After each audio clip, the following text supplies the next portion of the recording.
오늘 우리들의 주인 하나님 말씀은 민수기 14장 1절부터 10절까지 말씀입니다. 민수기 14장 1절부터 10절까지 말씀을 우리 한 목소리로 같이 읽습니다. 온 회중이 소리를 높여 부르짖으며 백성이 밤새도록 통곡하였더라. 이스라엘 자손이 다 모세와 아론을 원망하며 온 회중이 그들에게 이르되 우리가 애굽 땅에서 죽었거나 이 광야에서 죽었으면 좋았을 것을 어찌하여 여호와가 우리를 그 땅으로 인도하여 칼에 쓰러지게 하려 하는가? 우리 처자가 사로잡히리니 애굽으로 돌아가는 것이 낫지 아니하랴. 이에 서로 말하되 우리가 한 지휘관을 세우고 애굽으로 돌아가자 하매 모세와 아론이 이스라엘 자손의 온 회중 앞에서 엎드린지라. 그 땅을 정탐한 자 중 눈의 아들 여호수아와 여분네의 아들 갈렙이 자기들의 옷을 찢고 이스라엘 자손의 온 회중에게 말하여 이르되 우리가 두루 다니며 정탐한 땅은 심히 아름다운 땅이라. 여호와께서 우리를 인도하시면 우리를 그 땅으로 인도하여 들이시고 그 땅을 우리에게 주시리라. 이는 과연 젖과 꿀이 흐르는 땅이니라. 다만 여호와를 거역하지는 말라. 또 그 땅 백성을 두려워하지 말라. 그들은 우리의 먹이라. 그들의 보호자는 그들에게서 떠났고 여호와는 우리와 함께 하시느니라. 그들을 두려워하지 말라 하나 온 회중이 그들을 돌로 치려 하는데 그때 여호와의 영광이 회막에서 이스라엘 모든 자손에게 나타나시니라. 아멘. 민수기의 말씀을 우리가 쭉 읽어가고 있고 이번 주 목요일까지 민수기 마무리가 되면 이제 신명기가 시작되어지게 됩니다. 신명기까지 모세 오경, 하나님께서 이제 구약 교회를 세워 나가심에 하나님의 형상대로 그렇게 창조된 그런 사람들, 하나님께서 제사장 나라와 거룩한 백성 삼으시고자 또 한 번 구원의 역사를 행하신 것이 출애굽입니다. 그렇게 출애굽의 역사를 통해서 하나님께서 이스라엘을 하나님의 군대로 세워 가시는 그 훈련의 과정을 민수기에서 진행하고 계십니다. 민수기라는 그 이름 그대로 처음과 또 27장에 두 번 계수하는, 그래서 백성들의 수를 기록했다라고 하는 의미로 민수기라고 하는데 히브리어 제목은 광야에서라는 뜻이죠. 광야 40년의 그 시간을 기록하고 있습니다.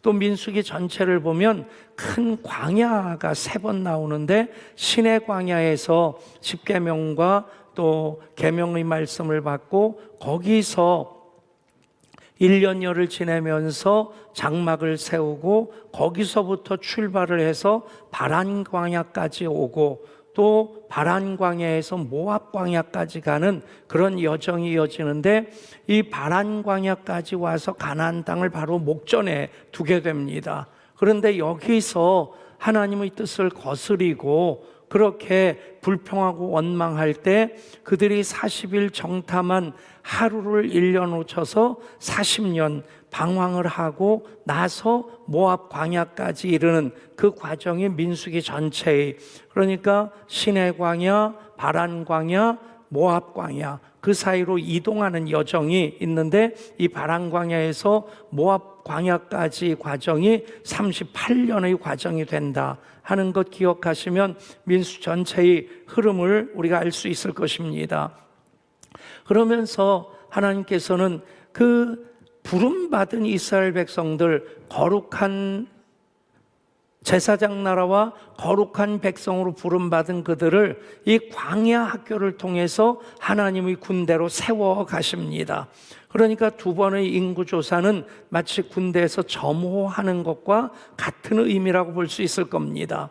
점호, 일일이 수를 헤아려서 이상 유무를 파악하는 것인데 어쩌면 예배도 하나님 백성들을 하나님 점호하시는 과정으로 볼 수 있을 겁니다. 명절에 자녀들이 부모님 찾아뵈면 부모님의 시선이 손에 들린 물건에 가겠습니까? 아니면 얼굴에 있겠습니까? 얼굴을 보시면서 순간이지만 이 아이가 너무나 힘들지 않나, 오면서 고생하지 않았나, 그건 먼저 살피십니다. 예배하는 이 시간 하나님께서 여러분 얼굴을 한 분 한 분 그 향하여 그 얼굴을 드시면서 살피시면서 지난 한 주간 너 참 힘들었구나, 그 가운데도 참 잘 살았구나. 예배가 또 하나의 점호의 의미가 있다 싶습니다. 군대 생활하신 분들은 점호 그러면 저 쓰라린 기억이 먼저 생길 수도 있겠지만, 그렇게 하나님께서 일일이 하나님 백성들을 살피시면서 그들로 이제 하나님의 군대로 세우시고 군대로 행진을 시작하십니다. 시내산에서 행진을 시작할 때 법궤를 중심으로 해서 레위 지파가 장막을 해체한 그것들을 수레에 싣기도 하고 어깨에 매기도 하고 그렇게 둘러싸게 되고, 그리고 유다 지파를 비롯해서 세 개의 지파가 앞에 서고 양좌우편 뒤까지 12지파가 진을 이루고 광야를 행진한다. 얼마나 위풍당당한, 멋있는, 위세등등한 그런 모습이었을 것입니다. 그렇게 바람광야까지 와서 한 일이 무엇입니까? 13장에서 모세가 12지파의 지도자 한 사람 한 사람을 선택해서 12명을 정탐꾼으로 보냅니다. 그러면서 너희는 그 땅이 어떠한지 정탐하라. 그 땅 거민이 약한지 강한지 많은지 적은지와 그들이 사는 땅이 좋은지 나쁜지와 사는 성읍이 진영인지 산성인지와 토지가 비옥한지 메마른지 나무가 있는지 없는지를 탐지하라.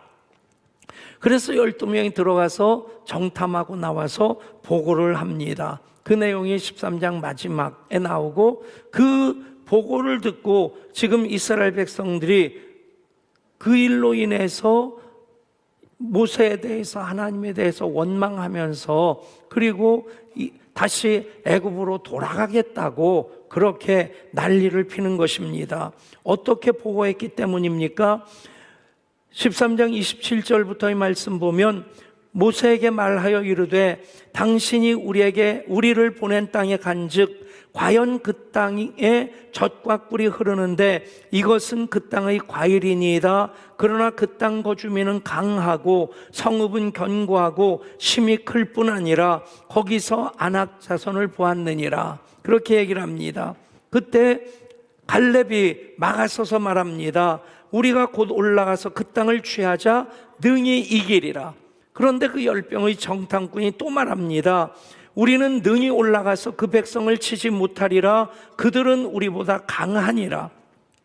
그러면서 정탐하고 온 땅에 대해서 악평을 하는데, 어떤 악평을 하냐면 우리가 두루 다니며 정탐한 땅은 그 거주민을 삼키는 땅이요 거기서 본 모든 백성은 신장이 장대한 자들이며 거기서 네피림 후손인 아낙 자손의 거인들을 보았나니 우리는 스스로 보기에도 메뚜기 같으니 그들이 보기에도 그와 같았을 것이니라. 소위 말하는 메뚜기 신드롬입니다. 스스로를 메뚜기라고 생각하고 그들도 우리를 그렇게 볼 것이다, 그렇게 자평을 하죠. 굉장히 패배적인 그런 생각이고 얘기입니다. 이런 상황에서 여호수아와 갈렙이 막아서고 말합니다. 우리가 두루 다니며 정탐한 땅은 심히 아름다운 땅이라 여호와께서 우리를 기뻐하시면 우리를 그 땅으로 인도하여 들이시고 그 땅을 우리에게 주시리라. 이는 과연 젖과 꿀이 흐르는 땅이니라. 다만 여호와를 거역하지는 말라. 또 그 땅 백성을 두려워하지 말라. 그들은 우리의 먹이라. 그들의 보호자는 그들에게서 떠났고 여호와는 우리와 함께 하시느니라. 아멘. 여러분, 똑같은 땅을 정탐하고 왔습니다. 그런데 한쪽에서는 절망적인 말을 합니다. 절망 보고서를 씁니다. 10명이고 이쪽은 여호수아 갈렙 2명입니다. 2명만이 희망적인 말을 하면서 희망 보고서를 씁니다. 무엇이 문제입니까? 그 이유는 무엇입니까? 여러분, 우리나라 대한민국의 헌법 제1장 제1조는 대한민국은 민주공화국이다 라고 규정되어 있습니다. 민주라고 하는 것에 있어서 가장 중요한 원칙은 다수결이죠. 근데 다수결이 항상 옳은 것은 아니란 얘기입니다. 지금도 다수결로 보면 이쪽은 10명입니다.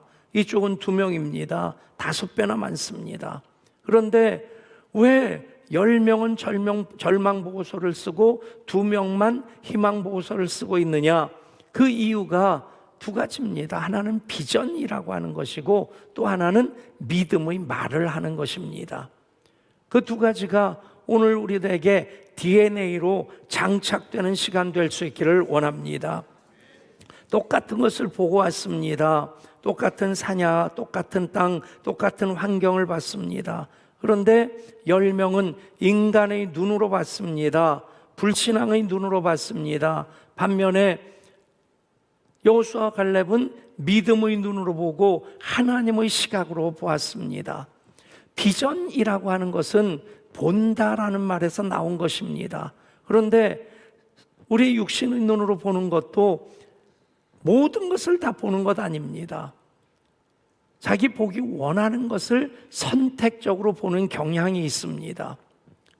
더더군다나 우리 마음의 눈으로, 영혼의 눈으로 볼 때 그것도 우리가 어떤 준비가 되어 있느냐에 따라서 보여지는 것, 그것을 우리가 받아들이는 데 있어 굉장히 중요한 역할을 한다는 것입니다. 믿음을 가진 사람들의 비전은 그 비전을 통해서 하나님의 행하심을 보게 됩니다.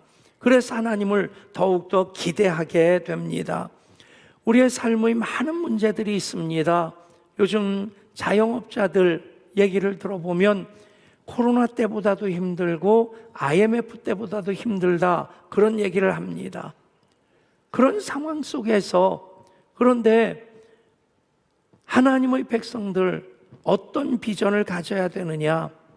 하나님 나라의 꿈을 꾸는 자들에게는 하나님의 시선으로 바라보는 그런 비전이 있어야 되는 것입니다. 그 비전이 있고 없고 얼마나 큰 차이가 있는지 우리 성경에 나오는 믿음의 선진들을 보더라도 그 비전이 있고 없고의 차이가 굉장히 달라집니다. 다윗이 비전을 가졌을 때 골리앗을 때려 눕힐 수 있었는데 그 비전을 잃어버렸을 때 자기의 정욕을 다스리지 못하고 그 웅덩이에 빠지게 됩니다. 사울이 비전을 가지고 있을 때는 여러 왕들을 정복할 수 있었는데 그 비전을 잃어버렸을 때 질투심에 사로잡혀서 자기 인생을 완전히 망가뜨리게 됩니다. 노아가 비전을 가지고 있을 때는 하나님의 구원의 역사를 지속시켜 나가는 그 방주를 만들고 그 인류를 존속시키는 그 일을 할 수 있었는데 비전을 잃어버렸을 때는 포도주에 취해서 부끄러운 모습을 드러내게 됩니다. 엘리야가 비전을 가지고 있었을 때는 하늘로부터 불을 내릴 수 있었는데 비전을 잃었을 때는 이세벨을 피하여 도망갈 뿐만 아니라 자살을 생각할 만큼 그렇게 초라한 모습으로 주저앉게 됩니다. 여러분, 비전은 단지 보이는 것만을 얘기하는 것이 아닙니다. 방향성입니다. 우리의 비전이라고 하는 것, 하나님의 영광을 위하여 꿈을 꾸는 것이 우리의 비전이 되어야 될 줄 믿습니다. 그러면 믿음의 눈을 들고 보면 내가 메뚜기같이 보이지 않습니다. 그들이 우리의 먹이로, 우리의 밥으로 보일 뿐입니다. 황량한 사막입니다. 이스라엘 백성들 광야에서 물론 모압 광야까지 이르는 그 38년 어간 생략되면 더 좋았을 것입니다. 그런데 그 과정을 통해서도 하나님께서는 출애굽 1세대 그들을 다 진멸하시고 출애굽 2세대인 만나 세대를 통해서 가나안을 정복하게 하시는 그 모든 훈련의 과정을 진행해 나가십니다. 그들만 광야 생활을 한 것이 아니라 우리가 사는 이 세상도 지금의 현실도 광야와 같다 하는 말 그 이상 적합한 표현이 없겠다 싶습니다. 그럼에도 불구하고 우리가 하나님 나라의 꿈을 꾸며 그 비전을 갖게 될 때 우리는 그들 앞에서 어떤 문제 앞에서 내가 메뚜기 같다고 하는 자괴심으로 자조하는 마음으로 그렇게 푸념하는 것 아니고 그들은 우리의 먹이다, 그들은 우리의 밥이다 오히려 선포하게 될 줄 믿습니다. 여러분, 밥상머리 앉으면 여러분은 어떤 그 반응을 하십니까? 집사람은 집밥주의자라서 어쨌든 밥을 이렇게 차려서 이렇게 놓습니다. 근데 제가 최근에 알게 된 것이 밥부터 먹기 전에 반찬 먼저 먹어라. 그게 건강에 좋다 하는 그런 가이드가 있더라고요. 그래서 한번 그 이전까지는 좀 그 엄두를 못 냈었는데 그 이전까지는 집사람이 다 이렇게 차려놓을 때까지 기다리고 있다가 마주 앉아서 같이 먹기 시작했는데 용기를 내서 차려놓는 중에도 저 혼자 먹기 시작합니다. 여러분, 밥상에 앉으면 식욕이 돋고 군침이 돌고 그러면 이게 무슨 맛일까 기대하는 마음이 있지 않겠습니까? 건강한 사람은 다 그렇습니다. 지금 저도 군침이 도는데 여러분들도 어떤지 모르겠어요. 근데 밥상머리에 앉아서 걱정하는 사람이 있다고 생각해 보십시오. 이걸 어떻게 먹을까? 이미 건강하지 않다는 얘기입니다. 몸에 문제가 있다는 얘기고 마음에 문제가 있다는 얘기입니다. 여러분, 그 일을 위해서도 기도하시기를 축복합니다. 여러분, 밥그릇 크면 많이 담겼으면 좀 덜어내면 되겠고 어찌됐든 보면서 이것이 무슨 맛일까 기대하면 정상적인 겁니다. 그러니까 지금 여호수아 갈렙은 하나님께서 약속하신 적과 꿀을 보면서 침을 꼴딱 삼키는 겁니다. 참 맛있게 생겼다.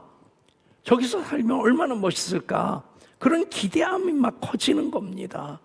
그런데 비전이 없으니까 똑같은 땅을 보고 왔고 거기에서 심지어는 그 포도송이가 주렁주렁 달린 그 열매를 가지를 나뭇가지에 꿰어가지고 막대기에 꿰어가지고 와야 될 만큼 여러분 그런 땅인데 그들은 악평을 하고 있습니다. 비전이 없으면 절망 보고서를 쓰게 됩니다. 비전의 사람은 어떤 상황에서든지 하나님을 기대하기 때문에 믿음이 무엇입니까? 바라는 것들의 실상이요 보이지 않는 것들의 증거입니다. 어떤 문제든 어떤 역경이든 어떤 과정이든 그것을 통해서 하나님께서 이루실 그 일까지 바라보는 것이 믿음입니다. 그 믿음에 근거한 비전이 있을 때 우리는 하나님을 기대하게 되고 우리는 계속해서 희망 보고서를 써나가게 될 줄 믿습니다. 예한교회 이야기는 절망을 희망으로 바꾼 이야기다라고 얘기할 수 있을 것입니다. 우리나라 역사상 처음 겪어본 국가 부도 사태, 소위 IMF를 겪은 이후에 정말 그 충격으로 온 나라가 휘청거리고 있는 그런 상황에 교회 개척을 했습니다. 그것도 예배처소를 준비하지 못해서 기도원 한 칸 마련해서 시작한 예한교회. 그래서 3M 교회라고 했습니다. 맨손, 맨발, 맨몸. 여러분, 그리고 한 달 만에 여기저기서 돈을 좀 빌려가지고 지하 40평, 2층 40평 우리 예배처소를 마련했는데 그 돈 가지고 빌릴 곳이 거기밖에 없었는데 문제는 빌려놓고 보니까 반경 500m 안에 민가가 없는 외딴 섬과 같이 뚝 떨어진 곳이었습니다. 들려오는 얘기들은 다 부정적인 얘기였습니다. 교회 부흥의 시대는 끝났다. 개척 시대도 끝났다. 지하교회는 오는 교인이 없다. 안 된다는 이유들로만 충만하더라고요. 그래서 안 된다는 그 모든 조건을 되는 이유로 바꿔봤습니다. 교회 부흥이 끝났다고 해도 부흥되는 교회는 있을 것이고, 지하교회 안 오는 사람만 있는 것이 아니라 오는 사람도 있을 것이고, 개척이 끝난 시대에 부흥하는 세워지는 개척교회도 있을 것이다. 여러분, 하나님께서 세우신 하나님의 교회인데 하나님께서 이루실 일을 바라보는 것이, 그것이 비전입니다. 예배를 드리면서 우리의 비전은 무엇입니까? 우리 가운데 임한 하나님 나라를 바라보는 것입니다. 영원한 하나님 나라를 소망하는 것이 우리들의 비전이 되어야만 할 것입니다. 비전을 가진 사람 희망 보고서를 씁니다. 비전이 없는 사람 절망 보고서를 씁니다. 또 하나, 믿음의 말을 하는 사람은 희망 보고서를 씁니다. 보는 것만으로 끝나는 것이 아니라 믿음의 말로 선포할 때 그것이 더 구체화되어지게 됩니다. 여러분, 이스라엘 백성들 이미 하나님의 구원을 받아서 여기까지 온 사람들입니다. 그런데 너무나도 의외로 10명이 절망 보고서를 쓰고 그 이스라엘 회중 전체가 불평하고 원망하고 모세와 아론을 대적하고 치려고 하고 애굽으로 돌아가려고 시도를 합니다. 여러분, 믿음이라고 하는 것은 항상 그렇게 유지되질 않습니다. 롤러코스터 타는 것처럼 올라갈 때도 있고 곤두박질하며 떨어질 때도 있고요.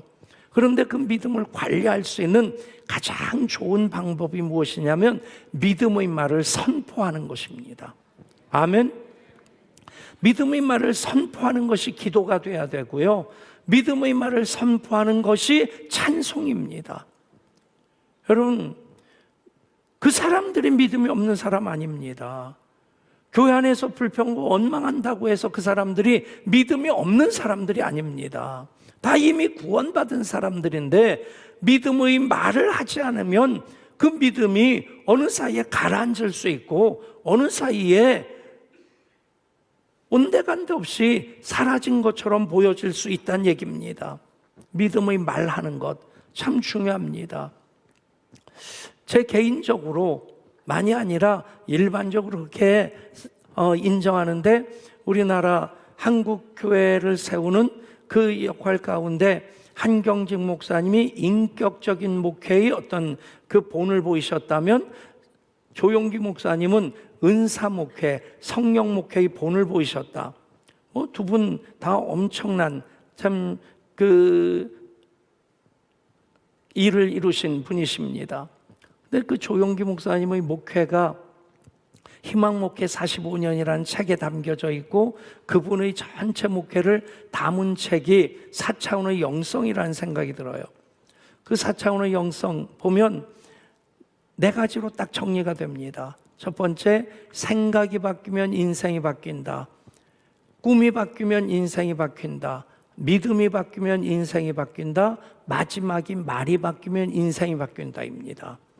제가 쭉 읽으면서 이 부분은 제가 나름대로 정리한 것인데, 왜 말이 바뀌면 인생이 바뀐다가 마지막일까? 말이 바뀌면 꿈이 바뀐 것도, 믿음이 바뀐 것도, 생각이 바뀐 것도 알 수 있기 때문에 그래요.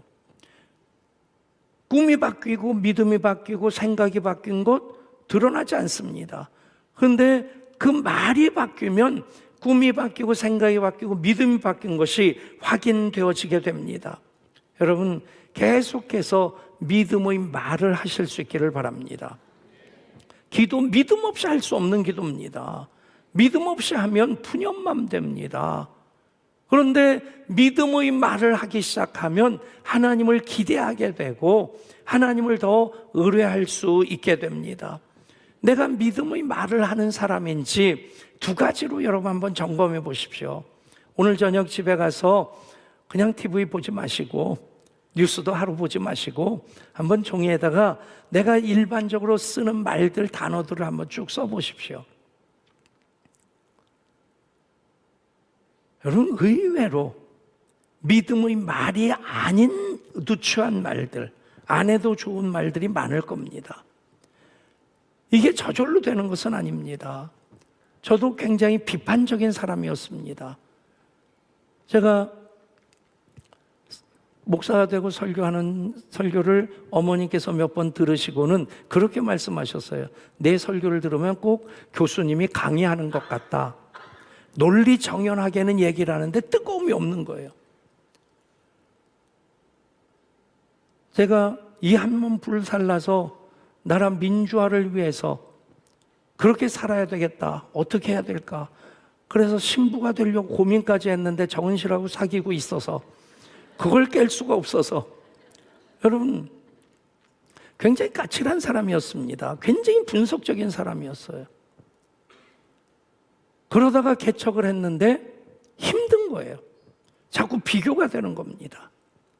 비교하면 할수록 두려워지는 거예요. 이렇게 지하 예배당에서 날개 꺾인 채로 평생 머물러 있는 것은 아닌가. 믿음의 말을 하려고 제가 부던 노력을 했습니다. 부정적인 말, 판단의 말, 불평의 말이 스물스물 올라오면 목궁에서 나오지 않도록 꿀꺽 집어삼키는데, 여러분, 그 일이 쉬운 게 아닙니다. 어떤 때는 얼굴이 빨개지고요, 등줄기에 땀도 흐릅니다. 여러분, 믿음의 말을 여러분들이 계속 점검하셔야 됩니다. 또 하나 확인할 수 있는 것은 무엇이냐?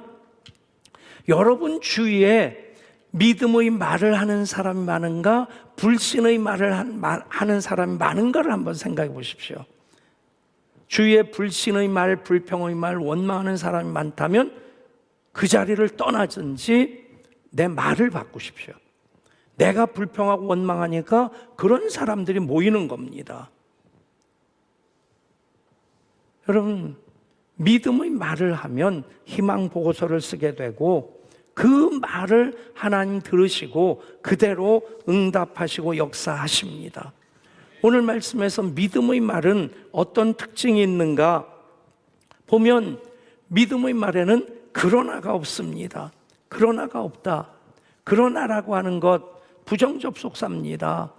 이들이 10명의 그 정탐꾼이 어떻게 보고를 합니까? 모세에게 말하여 이르되 당신이 우리를 보낸 땅에 간즉 과연 그 땅에 젖과 꿀이 흐르는데 이것은 그 땅의 과일이니이다. 다 객관적으로 보고 온 걸 얘기합니다. 그리고 그 다음에 하는 말이 무엇입니까? 그러나 그 땅 거주민은 강하고 성읍은 견고하고 심이 클 뿐 아니라 거기서 안악 자손을 보았으며. 여러분, 그러나로 순간적으로 분위기가 돌변하는 겁니다. 그러나 여러분, 이유와 변명을 대는 말이고 불신을 드러내는 말입니다. 하나님의 능력을 제한하고 무시하는 말입니다. 부정적인 생각과 말을 유도하는 말이 그러나입니다. 여러분, 23절에 보면 9장 23절에 또 에스골 골짜기에 이르러 거기서 포도송이가 달린 가지를 베어 둘이 막대기에 꿰어 매고 또 석류와 무화과를 따니라. 여러분, 이 말씀을 읽으면서 여러분 어떤 생각을 하십니까? 무슨 포도송이가? 그런 생각이 드신다면 그러나의 인식이 여전히 내 속에 있다는 얘기입니다. 물론 만나며 메추라기만 먹던 사람들이니까 가나안 땅에 그렇게 무성하게 열린 포도송이 보면 눈이 휘둥그레졌을 거예요. 그리고 그 포도 한두 송이가 아니라 포도송이가 달린 가지니까 막대기에 껴올 만큼 풍성했다? 여러분, 충분히 우리가 그랬겠구나 라고 받아들일 수 있는 부분인데, 대부분의 경우는 이건 좀 너무 과장 아닌가 하는 생각을 하면서 교회를 갸웃거립니다. 그런 분들을 위해서 제가 사진을 보여드립니다. 포도 한 송이가 이렇게 생겼다면, 또 옆에 포도송이가 주렁주렁 매달린 저런 가지라고 한다면 두 사람이 막대기에 꿰어 들고 오기도 힘들 겁니다. 몇 년 전에 우리나라 한 포도 농장에서 포도 한 나무인데, 포도 한 나무에서 올린 가지를 쫙 관리를 해가지고요, 비닐하우스 하나 전체를 덮은 거예요. 포도 한 그루에서 포도송이 수백 송이를 수확한다고 하더라고요. 얼마나 정성을 기울였겠습니까? 여러분들이 생각하는 호박은 어떤 호박입니까? 부쳐 먹는 애호박입니까? 호박죽 끓여 먹는 늙은 호박입니까? 여러분, 이런 호박 보셨어요? 이 호박이 1톤이랍니다. 예, 파고 들어가서 몇 집이 살면 될 정도, 저 컨테이너 그 아래 트레일러가 휠 정도의 무게. 여러분, 그러나라고 하는 것은 내 생각 가지고 내 경험 가지고 하나님을 판단하는 그런 계기가 됩니다. 그러나는 제껴두시고 말씀 그대로 믿을 때 우리는 믿음의 말을 할 수 있게 됩니다. 아멘. 또 믿음의 말을 하는 사람들, 눈으로 보이는 것에 머물러 있질 않습니다. 믿음이 무엇입니까? 바라는 것들의 실상이요 보이지 않는 것들의 증거다. 부정적인 보고서를, 절망 보고서를 쓴 10명은 단지 보이는 것만 봤습니다. 그들은 거인이고 장대한 사람이고, 그런데 2명의 정탐꾼 여호수아와 갈렙은 보이지 않는 것을 보았습니다. 무엇입니까? 그들의 보호자는 그들을 떠났고 여호와는 우리와 함께 하시느니라. 아멘. 여러분, 우리가 살아가면서도 실제로는 보이지 않는 것들이 더 중요합니다. 생명, 영혼, 사랑, 호흡, 보이지 않습니다. 그런데 그 보이지 않는 것들을 무시한다고 무시되어질 수도 없겠거니와 무시하면 생명이 위험해집니다. 여러분, 보이는 것에만 머물러 있는 것이 아니라 보이지 않는 하나님을 바라볼 때 우리는 믿음의 말을 할 수 있게 됩니다. 우리의 고백, 그들의 보호자는 그들을 떠났고 그들에게서 떠났고 여호와는 우리와 함께 하시느니라. 믿음의 말은 하나님의 약속에 대한 신뢰입니다. 하나님을 신뢰하면 믿음의 말을 할 수 있습니다. 오늘 말씀에서도 8절에서 여호와께서 우리를 기뻐하시면 우리를 그 땅으로 인도하여 들이시고 그 땅을 우리에게 주시리라. 이는 과연 젖과 꿀이 흐르는 땅이니라. 아멘. 전제 조건이 무엇입니까? 우리의 힘, 우리의 능력, 우리의 열심이 아닙니다. 여호와께서 우리를 기뻐하시면. 여러분, 내가 모든 것을 할 수 있다는 것, 그것은 자만심입니다. 교만입니다. 전제 조건이 무엇입니까? 내게 능력 주시는 자 안에서. 아멘. 여러분, 우리가 믿음의 말을 할 수 있기 위해서는 그만큼 하나님을 신뢰해야만 합니다. 그들이 불평하고 원망할 때 하나님께서 14장 28절에서 이렇게 말씀하십니다. 너희 말이 내 귀에 들린 대로 내가 너희에게 행하리라. 부정적인 말을 너희가 하면 그 말 들린 대로 내가 너에게 행하고, 믿음의 말을 하면 믿음 말 들린 대로 내가 너에게 행하리라. 믿음의 말을 하는 이들이 희망 보고서를 씁니다. 비전을 가진 이들이 희망 보고서를 씁니다. 묻습니다. 여러분들이 지금 쓰는 것은 절망 보고서입니까? 희망 보고서입니까? 여러분들의 신앙은 희망 보고서를 쓰는 신앙입니까? 절망 보고서를 쓰는 신앙입니까? 여러분들의 삶은 희망 보고서를 쓰는 삶입니까? 절망 보고서를 쓰는 삶입니까? 믿음의 눈을 들면 보이는 분이 있습니다. 믿음의 말을 하면 희망 보고서를 쓰고 비전을 가진 이들은 희망 보고서를 씁니다. 그렇게 살아가는 우리 모든 예언가족 되시기를 주님 이름으로 축복합니다. 하나님, 민수기의 말씀을 통해 또 한 번 광야 같은 세상, 어떻게 하면 실패하지 않고 어떻게 하면 실패를 딛고 일어설 수 있는지, 어떻게 하면 실패의 늪에 빠져 허우적거리는지, 광야 같은 세상 제대로 잘 살아갈 수 있도록 하나님 말씀을 주셨습니다.